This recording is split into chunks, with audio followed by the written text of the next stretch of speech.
On today's episode of Uncle Sam's Soccer Pod, how are you grading the entertainment value of MLS is back? What judgments are you making based on the group? And Gustavo Bo is standing out? Listeners, if you haven't done so, follow us at Uncle Sam's Soccer Pod. Hit that subscribe button wherever you listen to your podcast and leave us a 5-star review. Now, let's get to today's episode.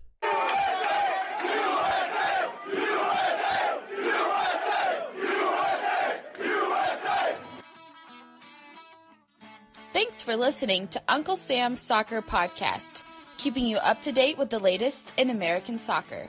And don't forget to subscribe.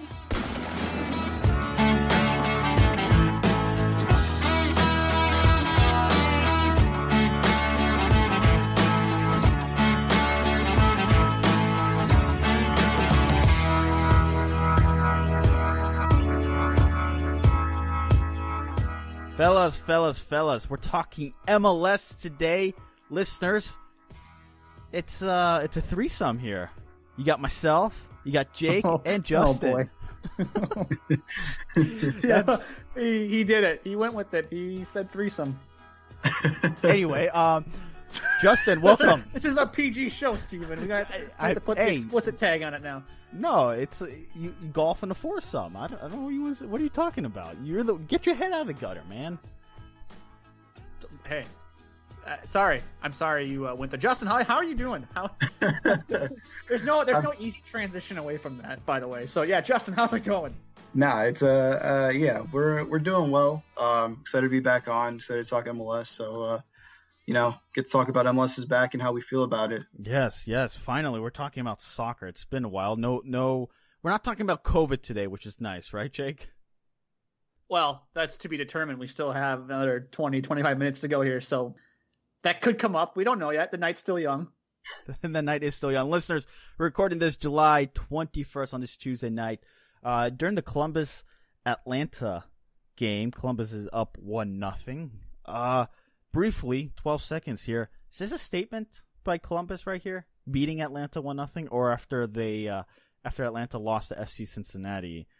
Yeah, this is somewhere in the middle of the table, middle of the road. Hell no, this ain't a statement. I'm sorry. I'm back on the sack Frank de Boer bandwagon. This club should be so much better than it is. Frank de Boer is such an ass coach. We should have saw this coming when he was terrible at Crystal Palace, and that Atlanta hired him in, and they were all champions. Like, look, we got Frank de Boer to replace Tata. Talk about a 180. This Atlanta team. I'm sorry. I'm gonna eat crow, I'm sure, when the playoffs roll around here. But man, I don't think this is a statement win for Columbus. I think beating the Red Bulls was more of a statement than beating Atlanta right now. Yeah, I'd agree. I mean, if you look at the substitutes right now, they took Zardes and Pedro Santos off after an hour, and they subbed off their left back at halftime. So, I think Caleb Porter understands that they've got the 1-0 lead. They'll see it out, and they're on to the round of 16. Oh, they're going to see it out. Justin with the confidence. Anyway, listeners, we're talking MLS is back. We're talking about little entertainment value and what it means for MLS. Obviously, we're going to give your opinions on the group stage and what it all means, dark horses, favorite, player standouts. But we're going to begin with the question of the day, guys. And how are you grading the entertainment value of MLS is back? And Justin, since you're new to the show, I'll give you the first take. Yeah, I mean, I think part of it comes from missing MLS so much and kind of not being able to go to the Red Bulls home opener this year. But I'm giving it an A. I mean, I've enjoyed 98% of the games. There's been a few snoozers here and there, but even then, it's just nice to kind of have the league back, have games back, see these teams play well, see these teams not play so well, and just see what some of the new coaches are doing with their teams. Do you like the 9 a.m. window? I mean, personally, yeah. I know you guys are working, but I'm not, so I can just make myself some coffee, lay on the couch, and watch a 9 a.m. game. It's a pretty enjoyable morning for me. Yeah. I mean, trust me, I'm doing the same thing, but I got my work computer open, and I'm doing work. Just in case my boss listens to me, I am working during the morning. Work. With air quotes, work. Yeah, okay, Jake. Jake, Mr. Negative, how are you grading MLS is back? Well, it's funny you should call me that there, Steven. I'm going to give it a B-. Wow. I think the games why am I not early on, surprised? I don't know. I don't know why you would be surprised by me taking a negative approach to it. I think the games early on were bad. They've been better as of late. RSL Minnesota United. Does it matter that they're bad? Yeah, I think so. Why? I think you rather watch a bad MLS game than Here's the thing, Steven. I wean myself. I used to wake up every morning like 5 a.m. watch the Premier League and all that stuff. I was that guy, and then I was a Euro snob. And then for this show, because we talked more MLS, I stopped watching it so I could appreciate MLS more. However, because the European leagues came back before MLS did, and there was no sports, I was like, well, I guess I'm going to watch, Watford Burnley, you know what I mean, like, or City Liverpool, and I started watching those games again. And now that those games are on in the afternoon, because they're basically on every day, and then at night I put on MLS, it's very apparent that the quality of play in Orlando is pretty poor. And I'm not saying that as somebody from a Euro snob perspective. I'm just saying it's slowed down. I mean, look, the conditions in Orlando aren't ideal. It's hot. It's humid. I mean, these guys, it almost looks like a wet T-shirt contest 30 seconds into the match with the way you can see through stuff. Like, you can see through the jerseys if they're wearing the white jerseys. Like, these guys are drenched in their own sweat. Who was it? Justin, you texted us going like, what player was wearing the double, the bra, the sports bra that a lot of these players now wear and under the white shirt, and you're just like, why would you wear two shirts? Yeah. It was the Inter Miami game, and they had their Under Armour underneath their regular jersey, and I'm like, you've been here for how long, and you expected it to be cold this morning? Like, I don't get that. But maybe it's just some secret way to play better as an athlete that I don't know too much about. But yeah. I'm giving it a solid B. As Jake mentioned, weather conditions, and then on top of that, these teams aren't in form. So yeah, you're gonna have some good moments, you're gonna have some bad moments, and there's been snoozers, but there's been a lot of fun stuff. Now, the real concern, Jake, I have is the TV ratings, and they've not been good. Yeah, Steven, you're right. They have not been great. According to Richard Deitch of The Athletic, he had a couple interesting tweets on Monday, July 20th. He wrote on Twitter, per Austin Karp, the MLS is back tournament is averaging 231,000 viewers across Fox, ESPN, ESPN2, and FS1. ESPN and ESPN2 have combined to average 236,000 viewers, while Fox and FS1 are averaging 224,000. However, there is more from Richard here. 4 of the 14 games to date have aired at 9 a.m. Eastern, and none of those games have topped 175,000 viewers. Of the 9 MLS games that have started in the primetime window, those telecasts have averaged 296,000 viewers. And Steven, that does not paint a good picture for a league that's literally competing against nobody right now. And, listeners, just as a reminder, MLS's TV deal runs through 2022. So I don't know what this means. I don't know behind the scenes what MLS is discussing, whether or not they're okay with the numbers, whether they're panicking, or whether it's a positive statement. I'm not too sure. I don't know what the TV networks are thinking because, as Jake mentioned, during some of these time slots, you're not competing against anybody in the sporting world. So it is interesting. And listeners, question of the day, let us know at Uncle Sam Soccer Pod. How are you grading the entertainment value of MLS is back? And interesting discussion that Jake, Justin, and I have kind of stumbled into before the show is whether or not we can make any judgments on these teams based on the group stage. And it seems like Justin and Jake are on the same team, and I have a different opinion than you guys. Yeah, I mean, I think you can judge kind of where these teams are at after this tournament. Again, conditions and the such taken into consideration. We've seen that these coaches have been trying to get their ideas across, even though the conditions are kind of wacky here in Orlando. But this tournament is kind of a build-up to a regular season that I think is 16 or 18 games within the conference and then playoffs. So these coaches are going to want their players to be playing however they want them to, so that when this tournament's said and done, they can go into the regular season, get whatever points they need to qualify for a playoff position, and then go on and win MLS Cup. And right now, I think if you look at teams like the Crew, like Toronto, like LAFC, you can say, yeah, these teams are solid right now. They're going to make a pretty decent run during the regular season, probably the playoff. But then you look at teams maybe like Montreal, maybe like Atlanta, where they're struggling. You're going to have question marks going into that regular season. But do you think – so this is an interesting – like you take a Frank DeBoer, and obviously Jake was ripping him, but is it fair for the Atlanta front office, for ownership to sit there and go, Frank, like, look, you're out after MLS is back if they don't qualify for the next stage, and we're currently, they're down 1-0 in the as I'm talking here in the 74th minute. I don't know. I don't know if that's fair or not. I mean, you have the pandemic, you have players, teams, they're not training regularly. How are you supposed to make any judgment, at least on that sense? Like, yeah, you can only improve your stock. Can you negatively hurt it?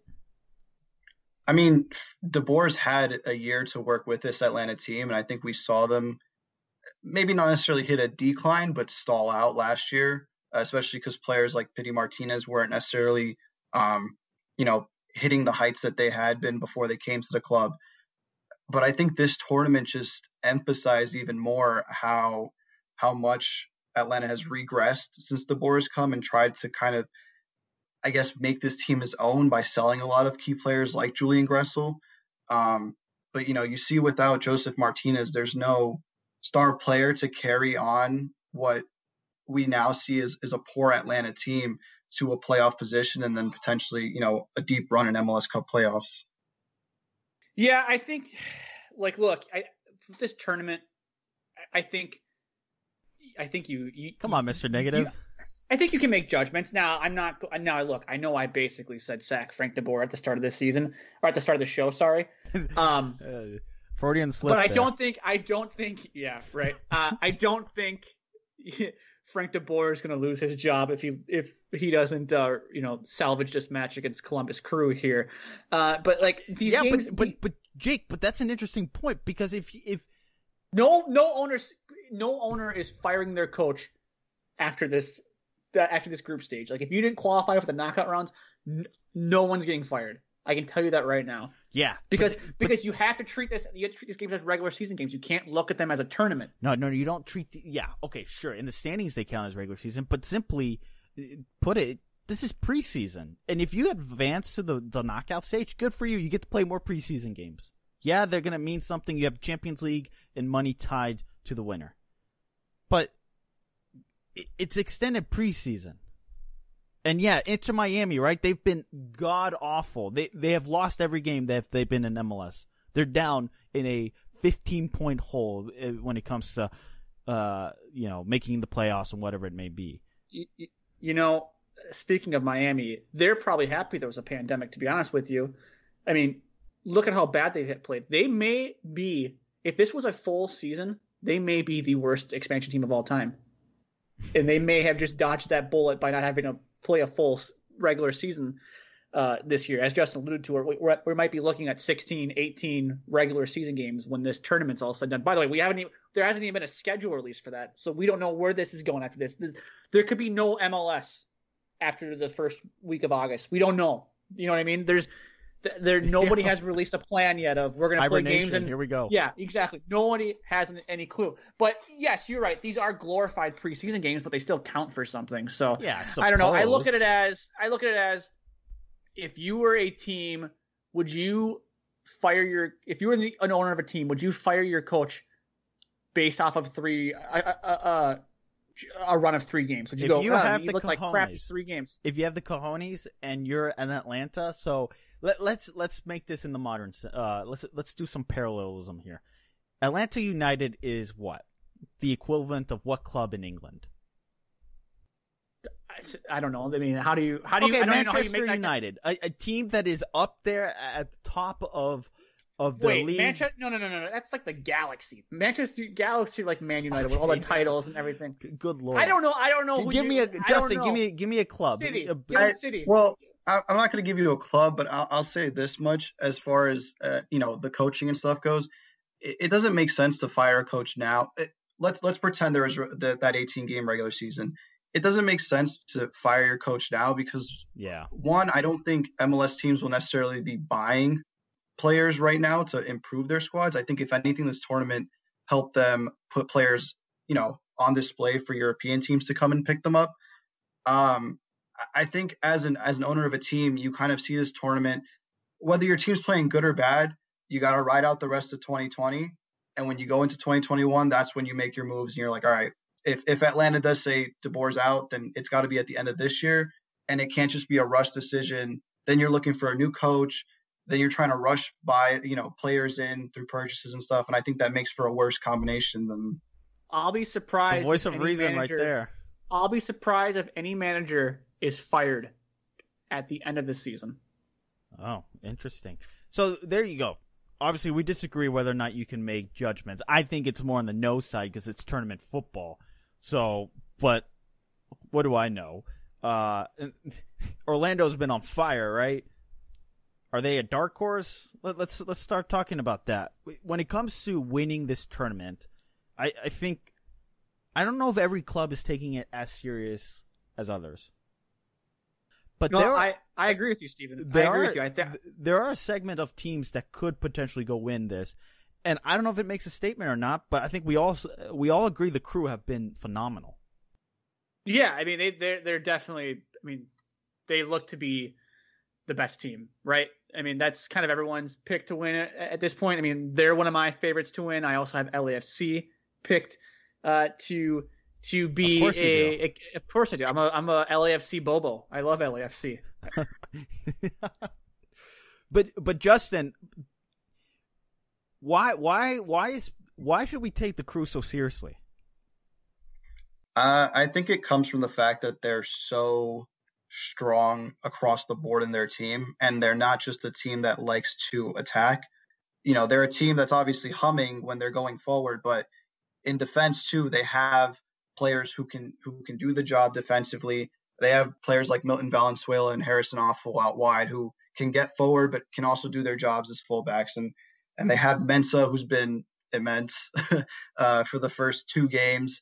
And I think that puts them in a better position than a team like LAFC and like Toronto, who we've seen have holes in their defense. And I'm sure the Crew do too. I'm sure it's only a matter of time until we see a coach figure out how exactly to exploit this Columbus team. But it will be difficult, and it's going to be a lot harder than trying to score goals against LAFC and Toronto, because I think they have bigger holes in their defenses than the Crew do. Yeah, that's actually an interesting point that you mentioned there. How, right, when we're talking about knockout football, right, it's a different take. Like, these teams can't sit there and take on the Crew and gamble and be like, well, let's try this. At some point you got to see if you can defend a 1-0 lead, and the Columbus Crew have been good. That they can score when they need to, but they can also defensively sit back and work themselves out of trouble. And I think it's a fun team to watch. I do like Caleb Porter's system. I think they play a nice game of soccer, unlike some other teams in MLS. And so you obviously have the Crew there. Jake mentioned LAFC. Justin, you mentioned Toronto. Let me float this name out there: Orlando City and Oscar Pereira.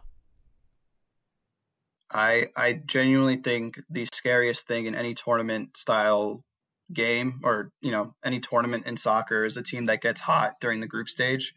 Not just in results, but in style of play and how the team looks when they're playing together. And Orlando showed that against Philly. I think although they didn't win the game and they drew, that was the best game that they played as a team. And they showed exactly what Pareja wants out of them. Going forward, defending. They just played some passing sequences that entire game that we'd associate with Atlanta or LAFC that we've never seen in Orlando since they've, come into the league. So I think they're definitely a dark horse to watch out for. My personal dark horse and my personal take on who will win the tournament is the Timbers, for the same reason as the Crew. I think they're solid defensively. I really like the partnership of Williams and Chara in midfield. They're definitely not as good as Nagbe and Artur, because Nagbe is just an absolute animal in midfield, and Artur has really proven himself to be, on Chara's level, I think. But but they have the same firepower in Diego Valeri, Sebastian Blanco, Jeremy Ebobisse going forward as a Zelarayan or a Zardes and a Pedro Santos. So I would love to see a Crew Portland final like the 2015 MLS Cup. I think it'd be a hell of a lot more entertaining, and the soccer would be a lot more, or the soccer would just be better in general. Well, you got Caleb Porter playing his former club there. I think there's a little bit of history. I think there's a little extra incentive. Darlington Nagbe also coming from exactly from Portland. So yeah, I think you're right there. I think that would be an intriguing matchup for a lot of MLS fans. And Darlington Nagbe, by the way, has been phenomenal. Frank de Boer said he reminds him of Busquets, the Barcelona midfielder. So high praise from the Dutchman. Okay, buddy. This is how I know Frank de Boer is an ass coach. Although Alexi Lawless, I think, said Nagbe is the most talented player in the U.S. pool currently. Technical, I don't know what the terminology whatever it was. Was. And this is when like Christian Pulisic is just on a tear at Chelsea. He's like, yeah, Darlington Nagbe is probably the best or the most gifted player for the U.S. men's national team right now. So I guess there's multiple people that want to make preposterous statements about Darlington Nagbe. Well, okay. But Darlington Nagbe has been really good. Sorry, Nagbe has been really good. I've really liked him. Another name, Justin, I want to throw out to you. The San Jose Earthquakes. Through their 3 games, they won 2. They tied 1. They scored 6 goals. They got the 7 points. They're going to win Group B. Chicago Fire still have to play Vancouver Whitecaps because they both have 2 games apiece. I don't know. Is this a team that, might be overlooked now that we're talking about Orlando, Portland, Columbus, Toronto, IFC? Like, those are 5 clubs. And then are we going to sandwich San Jose there? Or what about the Seattle Sounders? I mean, they're defending MLS Cup champs. Yeah, I mean, well, in terms of San Jose, I would lump them in the same boat as Orlando as being a team that look like they're finally clicking under what their coach wants out of them. My only thing is the game that it happened against was against the Chicago Fire, who haven't necessarily, been the best team in the tournament. And given they're working under a new coach and they've had a bunch of players come in. But I think Orlando's performance against Philly, who are, one of the top teams in the East, is much more telling of where they're at than San Jose being able to beat Chicago comfortably. But I would put them in that boat of, this is a team that's hot right now. You probably wouldn't want to face them going into the round of 16. And as far as the Sounders go, yeah, defending MLS Cup champions, but I think they've kind of been a sleeping giant right now. They kind of walk through the group stage at some points. But isn't that scary? Jordan Morris. Sorry? Isn't that scary that they're kind of like a team that sleeps through the knockout stage? Like, yeah, well, it's whatever. Jordan Morris comes alive. Ladero. I mean, you go on and some of these players wake up. They're like, oh, the lights are shining brighter. I know Jake hates that, but Seattle Sounders show up when they need to. Yeah, and it shows during regular seasons too. I mean, like when there's not a pandemic. I mean, I think we see the Sounders start a little slow at the beginning of every year, but when it gets to crunch time and the summer hits, that's when they really start to pick up steam. And I think we saw through Morris's performance last game that they have picked up steam. And they're another team that I would say, I mean, even if Morris didn't have the game he did, you don't want to play the Sounders. The Sounders are good at soccer regardless. Right. But I would just be cautious with them. They could continue sleeping through the round of 16 and get knocked out, or they could finally wake up from that last game and try and push for a final appearance. Yeah, no, that's an excellent point. Jake, let me ask you, you're in the Minnesota area. You obviously follow Minnesota United. We texted, and I don't think we really obviously ever said this on the show, but we thought you said this is a team that might be at the top of MLS in its entirety, top 5 team, right? And according to 538, they're one of the favorites to win this. My Minnesota United are favored to win this tournament, Steven? Well, they're not the favorites. They're behind LAFC, Philadelphia, Toronto, Seattle. They're 5th favorite. The 5th favorited team, ahead of Columbus. As somebody who I think I spoke on this podcast prior to the season proclaimed Minnesota United is one of the 3 best teams in the Western Conference, and you and Armand, our former co-host, kind of laughed at me for saying that. Yeah. Armand, You're Mr. Negative. Sorry if I got you in trouble there, Armand.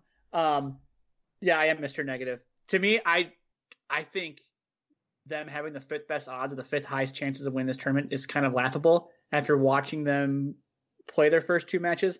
They haven't really been all that impressive. They've looked, but is this? They don't seem threatening going forward. They just kind of sit back and absorb pressure, and they're missing the best defender in MLS too. I can't imagine a back line. Noel Icopara. I can't imagine having a center back pairing of Michael Boxall and Jose Aja is a good one to. Exactly. We see Justin kind of chuckle there to himself when I say that, and I mean Ozzie Alonso. I think missed the first match due to injury, so I mean that's something to pay attention to. And like I said, they just don't look very threatening. Luis Amarilla was hurt the first match. He then got subbed on midway in the second half in the 0-0 game against RSL. Mason Toye got hurt in the opener against SKC. So to me, I don't know. I would put teams like Columbus. I'd put teams like Sporting Kansas City, who also haven't looked great, but I mean, they're one of the upper echelon teams in MLS right now. I'd put Portland ahead of them. I'd put New England ahead of them for sure. I'd put Red Bulls ahead of them. Yeah, are you just going to list every team in MLS? I just don't think Minnesota United's looked very impressive in this tournament for me to just say they have a good chance of winning it. Jake, and Justin, let me ask you a little trivia question. According to 538, can you guys guess who has the 7th best odds, which is really tied with Minnesota as the 5th best odds to win MLS is back? You get one guess. You get one guess. I'm staring at it, so I'm not going to guess. So just as I'm Justin. Unless Justin's staring at it too, and then this is a wasted 2 minutes. I mean, if it goes, no, I'm not staring at it, but if it goes, if it considers first 2 games, I want to say. You're not going to get it. You're not going to get it, Justin, because there's no reason this team should be ranked as high as they are. There's zero reason. Yeah. It's not obvious. DC? No. The Chicago Fire. Really?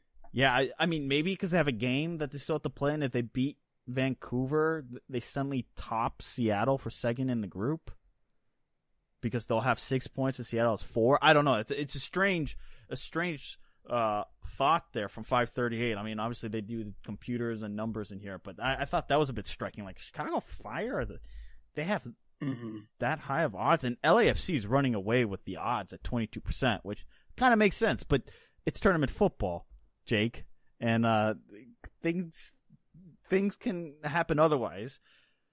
But the last club I want to talk about regarding the opportunity to win this is the Philadelphia Union. And Justin, they have the 2nd best odds against 538. They've looked pretty good so far, and it's the Philadelphia Union, so they don't necessarily get the most press coverage, but they can make some noise. Yeah, 100%. And they showed that last year. I think this tournament shows that they're building on the momentum of last year's playoff run. Brendan Harrison is obviously the talk of the town amongst U.S. soccer Twitter. But I think my main concern that Orlando kind of exposed in the last game is whether they can kind of concentrate for a full 90 minutes in these conditions and whether they can kind of pull the trigger in the final third. Because they had the 3-3 draw with LAFC back when the regular season was still going, but I still kind of have question marks over whether their final third production is going to be there and whether they can be more consistent. Matt Doyle, I think, put out a video of some of Harrison's highlights and kind of said that he has to work on his ability to kind of play a little bit better in the final third. And if he's going to be that 10 that links, the rest of his team to their strikers, to Sapong and Przybelko, he's going to have to know when to make these passes and just when to be that creative spark instead of being just the player that carries the ball forward from deep. Yeah, that's true. Now, listeners, let us know. Question of the day: what is the entertainment value of MLS back? Let us know at Uncle Sam Soccer Pod, or tweet at us individually at Jacob Trobe, at Steven Jodder, and at Justin Sosa 99. Lastly here, final 2 minutes. Is there a moment, a player, a team that has really stuck out that you said, wow, that's somebody, that's someone, that is a team that we should all keep an eye out on for the next several months, years, whatever it may be? Well, I'm gonna take the lead on this one. I'm gonna bookend this show. Atlanta United, and not surprising in a good way. This team, because as we're recording this now, this game's over. It's the last whistle here is about to be blown here. We're in the 95th minute. This team has looked so bad. How do you lose to FC Cincinnati? I understand you're down a man, but it's FC Cincinnati. No goal scored either. No goal scored either. That's a great point there, Justin. This team, I think, is definitely worth watching. Yeah, but they're see missing how the season kind of transpires. Yeah, but they're missing their star man. Do we think Joseph Martinez is gonna like? I don't know, man. The way they play under Frank de Boer, there's nothing threatening really about them. I feel like there's nothing about Atlanta United that scares me the way that Tata Martino managed teams with Almiron and Martinez, on that team with Villalba and the likes of many others. Like, this team doesn't scare me. If I had to play this team in the playoffs, I mean, sure, they're solid defensively they were for the most part last year, but there's nothing about Atlanta where I think now that I'm going to get run off the field like I did a couple years ago under Tata. I mean, Justin, what do you think? I mean, what team has really jumped out to you? I'm going to keep banging the Portland drum. I mean, I've just really enjoyed watching their games. I think Eric Williamson's a player to watch. Him and Char's partnership in midfield is like I said, it's like Artur and Nagbe-esque in a sense. I was watching their right back, Pablo Bonilla, make his debut, and he's another guy who it's just like, he's making his debut for this team in a really horrible set of conditions against the Houston Dynamo, who have a phenomenal front line, and he's closing down Alberth Ellis and Quintero like it's nothing. So, I mean, that just goes to show their depth in, not only what they have in midfield and up front, but in the back line too. Ayo Akinola, obviously, with 5 goals. But I think people have talked about him enough for the past 2 weeks for me to go on and add anything more, other than the fact that his movement between defensive lines is absolutely phenomenal. And I think that's his best attribute. But that's it. Yeah. Let me give you, Jake, the most predictable answer. You ready for this? All right, fire away. The player I have enjoyed most, and the player I think has been phenomenal for me personally. This is a personal opinion. You're smiling. Go, give it to me. Oh, okay. This is so obvious. It's Gustavo Bo. Yeah, obviously. I'm not You're kidding. a Revs guy. You couldn't help yourself. I couldn't help myself. You couldn't go an entire show without making some sort of New England reference or something of that nature. I can't wait to find the Tom Brady reference here at some point between now and the next 5 minutes, and when we wrap up the show too, because Justin, that's coming. He'll find a way. But yeah, you couldn't help yourself. No, look, I'm not saying Gustavo Bo has been the player of the tournament. Not at all. I'm not saying the Revs have been the tournament team of the tournament, and I'm not saying this is supposed to be up there. But if you're a young striker, watch Gustavo Bo, because he does the little things that a striker needs to do. The way that he's able to shift on the ball, or able to get the defender go the other direction with his shoulders. Those are little things that define a striker between good, great, and world class. And I think there's a lot of benefit for players like that, the smart, intelligent players coming into MLS from wherever they are, and showcasing that and teaching teammates, young Americans, young players who are in who are part of the youth teams, part of the academy. That I've really enjoyed that. Overall, though, I think Columbus Crew or Orlando, those two clubs have definitely caught my attention. And I think Orlando has one of the best and prettiest soccer stadiums. They have one of the most electric atmospheres when the fans show up, because the team has been so bad, so they haven't been showing up. Jake, I have said that. So if Oscar Pereira can get this team cranking, it's going to be electric whenever fans ever show back up. But yeah. Anyway, listeners, that wraps up today's show. Tweet at us at Uncle Sam Soccer Pod. Lots has been said. Justin, I want to give you a chance to wrap up the show here on your, I guess, unofficial debut, because an interview is not really a proper debut. This is baptism by fire here too. This takes a lot of rehearsal to kind of just do your first close because we all have a way of doing it. So like, yeah, Justin, go ahead. Let's see how you do this. Fire away. Yeah, no, I mean, I think if anything, these past few weeks have kind of shown us that, there's reason to be excited about these teams in MLS and to kind of look forward to hopefully and potentially a regular season, however many games that may be. But fans, I mean, I'll be on more often, hopefully. And, it was great to be on. It was great to talk. MLS is back. Can't wait to talk more. See you around.